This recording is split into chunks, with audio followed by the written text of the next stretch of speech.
nos gustaría tener también tu visión como titular de esta dependencia, de cómo fue este 2022 y cómo estamos arrancando este 2023 en el sector de las MIPYMES.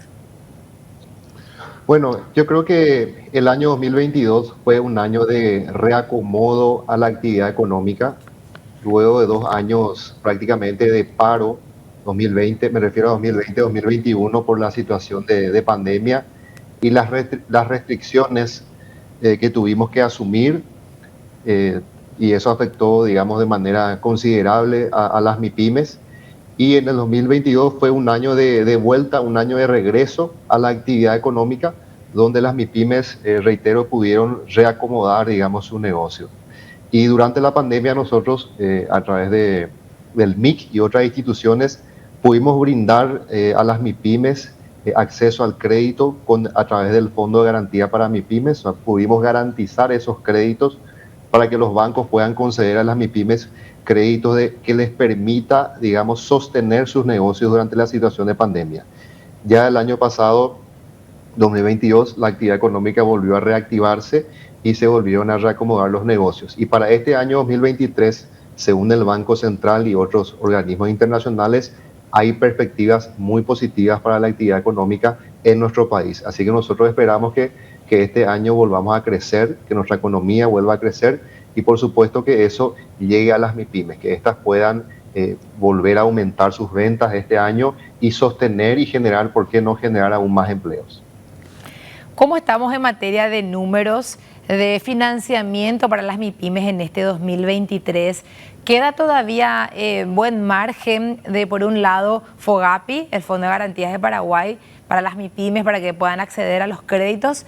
Y por otro lado, aquel producto de crédito blando del Banco Nacional de Fomento a través del fideicomiso que tenía unos 20 millones de dólares pero que se había entregado muy poco el año pasado. ¿Se sabe más o menos o maneja ese dato, viceministro, si estos productos continúan este 2023 y más o menos cuánto de fondos quedan?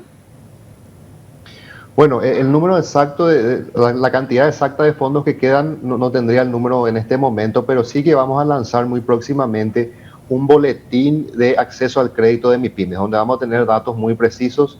Este boletín lo venimos trabajando con el Banco Central del Paraguay, donde vamos a tener toda la información de cuáles MIPYMES y a qué cantidad y en qué cantidad acceden a crédito en nuestro país. Pero sobre la consulta en particular, hoy día tenemos varios productos para MIPYMES, muchos de ellos ofrecidos a través de la AFD, que es nuestra banca de segundo piso, y que estos créditos blandos para MIPYMES se pueden acceder a través de los bancos, ¿verdad? O sea, tenemos opciones de ese tipo. Y también está la opción del BNF y del crédito agrícola, que fueron, digamos, instituciones muy importantes durante la pandemia para facilitar estos créditos con plazo, principalmente con plazo de gracia, lo que posibilitó a las MIPYMES tomar estos créditos. Hoy en día también estamos brindando apoyo, asistencia técnica, y esto es muy importante, a aquellas MIPYMES que tomaron crédito durante la pandemia.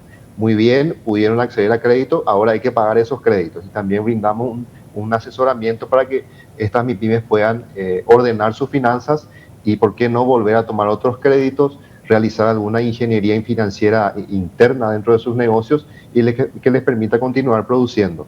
O sea que ese tipo de herramientas estamos trabajando. Y en general brindamos servicios a través del Viceministerio de MIPYMES de capacitación para las MIPYMES, asistencia técnica. La asistencia técnica es un acompañamiento mucho más cercano y a medida de los negocios de las MIPYMES, de acuerdo a sus necesidades.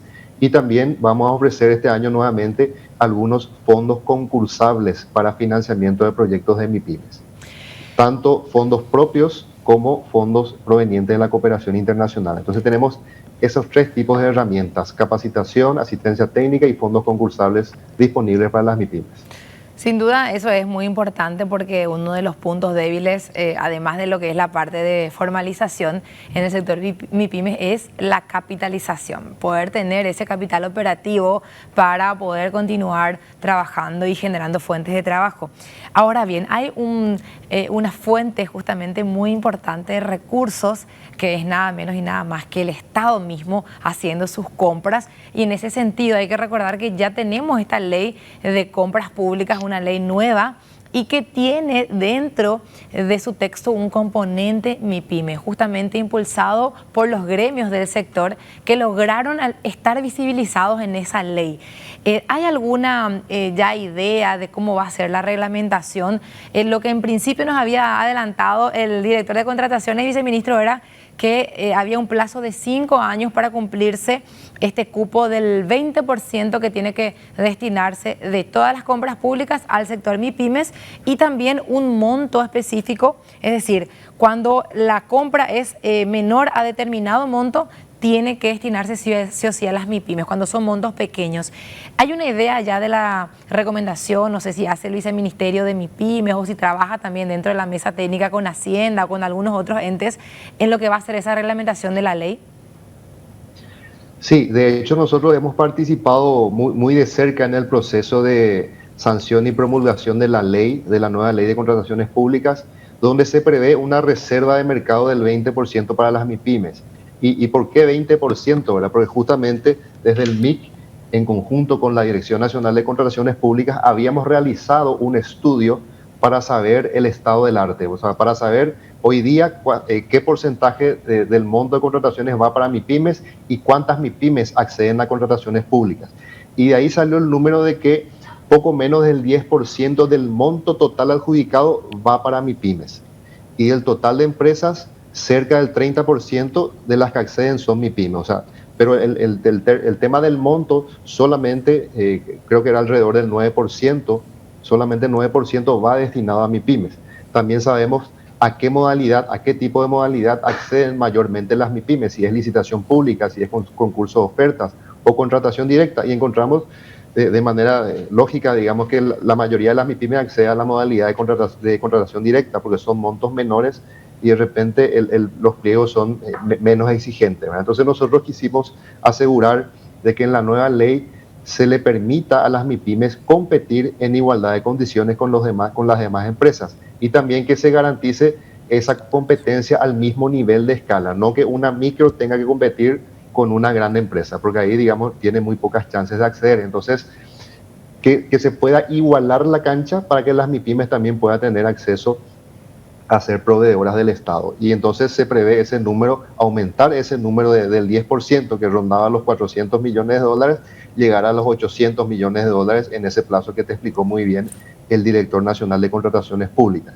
Bueno, y como estábamos ahora en ese proceso, estamos para iniciar la reglamentación justamente de esta ley en la que vamos a participar tanto el MIC como otras instituciones.